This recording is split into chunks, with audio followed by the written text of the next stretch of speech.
মিয়ারে হক বলে দাবি করছে অনেকে সাহাবায়ে কেরাম। না, বিশ্বনবী বিদায় হজের ভাষণের দিন তার সামনে 1,14,000 সাহাবী ছিল, পাশে আবু বকর, ওমর, উসমান, আলী রিদওয়ানুল্লাহি তাআলা আলাইহিম আজমাইন ছিল না? তিনি কি বলতে পারতেন না যে আবু বকরকে রেখে গেলাম, এই যে ওমরকে রেখে গেলাম, আমার বিদায়ের পরে এদেরকে মেনে নিলে তোমরা জান্নাত পেয়ে যাবা? কই, তা তো বলেননি। তিনি বলেছিলেন কোরআন আর সুন্নাহ রাখলাম। আপনার মাথায় কি গোবর ভরা? একটু বোঝেন না, চিন্তা ভাবনা করে কথাগুলো, শুধু উল্টাপাল্টা দোষ দিয়ে যান।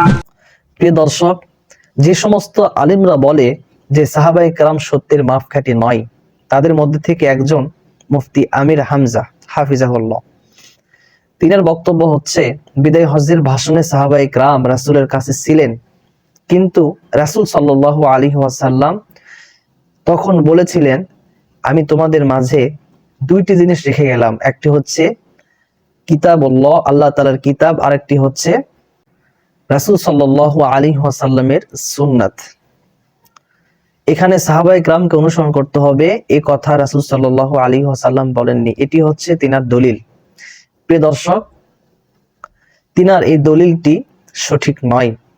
যদিও বা রাসূল সাল্লাল্লাহু আলাইহি ওয়াসাল্লাম বিদায় হজের ভাষণে সাহাবায়ে কেরামকে অনুসরণ করতে বলেননি, কিন্তু অন্য হাদিসে স্পষ্টভাবে এসেছে যে রাসূল সাল্লাল্লাহু আলাইহি ওয়াসাল্লাম বলেছেন, আলাইকুম বিসুন্নতি ওয়া সুন্নাতিল খুলাফায়ে রাশিদিন আল মাহদিয়িন, যে তোমরা আমার সুন্নতকে অনুসরণ করবে এবং আমার খুলাফায়ে রাশিদিনের সুন্নতকে অনুসরণ করবে।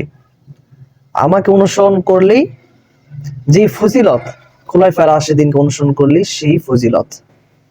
তো এই হাদিসে স্পষ্টভাবে বলা হয়েছে, আরো হাদিসে বলা হয়েছে যে সাহাবায়ে কেরামকে অনুসরণ করতে হবে। তো আমির হামজা সাহেবের প্রশ্ন হলো, বিদায় হজের ভাষণে রাসূল সাহাবায়ে কেরামকে অনুসরণ করতে বলে নাই, যদি বলতেন তাহলে অবশ্যই সাহাবায়ে কেরাম সত্যের মাপকাঠি হতো।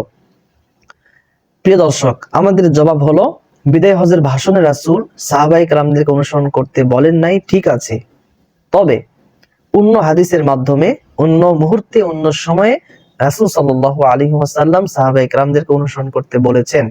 সুতরাং তিনাকে জানিয়ে দিলাম আমরা যে রাসূল সাহাবায়ে কেরামদের অনুসরণ করতে বলেছেন, তিনাদের সুন্নত অনুসরণ করতে বলেছেন। সুতরাং সাহাবায়ে কেরাম সত্যের মাপকাঠি। প্রিয় দর্শক,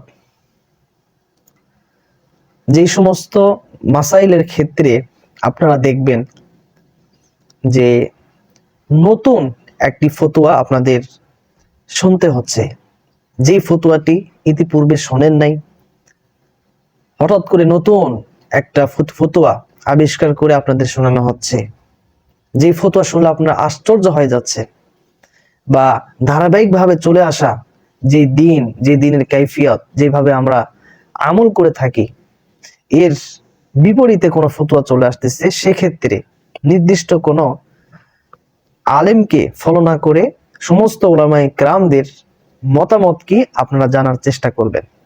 তাহলে আশা করা যায় আপনারা বিভ্রান্ত থেকে বাঁচতে পারবেন। কারণ হতে পারে একজন আলেম সে ভুল করেছে, কিন্তু একাধিক আলেম, সমস্ত আলেম ভুল করতে পারেন না, আর মানুষ ভুলের ঊর্ধ্বে নয়, একজন আলেম ভুল করতেই পারেন। প্রিয় দর্শক, সাহাবায়ে কেরাম সত্যের মাপকাঠি।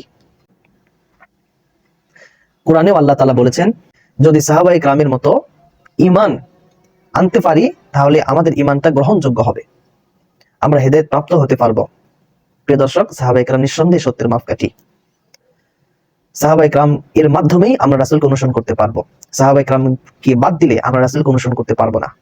যেমন রাসূলকে বাদ দিলে আমরা আল্লাহ তাআলার অনুসরণ করতে পারবো না, ঠিক তেমনই ভাবে সাহাবায়ে কেরামদেরকে বাদ দিয়ে আমরা রাসূলের অনুসরণ করতে পারবো না।